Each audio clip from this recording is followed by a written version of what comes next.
కడప నగరంలో పనిచేస్తుందంటే అడిషనల్ కార్మికుల సమస్యల పరిష్కారం కోసం మేము చాలా రోజుల నుంచి ప్రయత్నం చేస్తూ ఉన్నాం.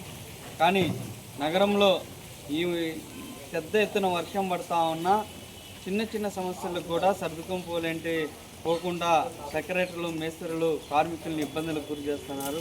ఇటువైపు వర్షం పడుతూ ఉంది, కార్మికులు కనీసం రెయిన్ కోట్లు కూడా లేకుండా వాళ్ళు విధులు నిర్వహిస్తూ ఉన్నారు.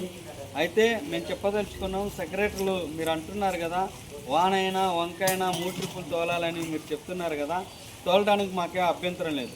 ఇన్కేస్ ఆ కార్మికుడు జ్వరం వచ్చి లేదా రోగం వచ్చి మంచాన పడితే మీరు వచ్చి చూస్తారా, లేకపోతే మీ అధికారులు వచ్చి చూస్తారా, లేకపోతే పాలకవర్గం వచ్చి చూస్తుందా?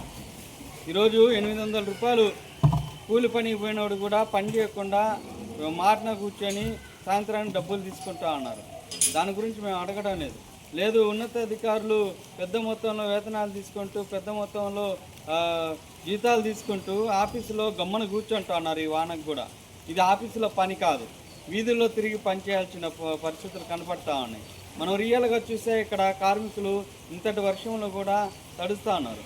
సెక్రటరీల యొక్క తీరు మారాలి. సెక్రటరీలు ఖచ్చితంగా కార్మికుల గురించి ఆలోచించాలి, కార్మికుల కుటుంబాల గురించి ఆలోచించాలి.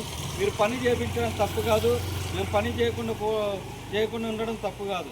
మేము అడుగుతున్నది ఒకటే, కార్మికుల సమస్యలు ఏదైతే ఉన్నాయో ఆ సమస్యలు పరిష్కరించకుండా వేతనాలు ఇవ్వకుండా వెట్టి చాకరికి గురి చేపిస్తున్నారు. ఇలాంటప్పుడైనా సరే కొంచెం సర్దుకొని పోవాల్సిన అవసరం ఉందని చెప్పేసి కడప నగరంలో ఉన్నటువంటి సెక్రటరీలని హెచ్చరిస్తూ ఉన్నాం.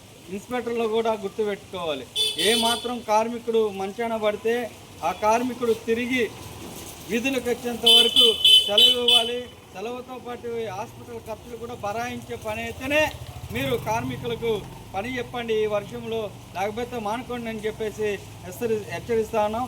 AP municipal workers and employees federation CITU అనుబంధం, కడప నగర వర్కింగ్ ప్రెసిడెంట్ కంచిపాటి శ్రీరాములు.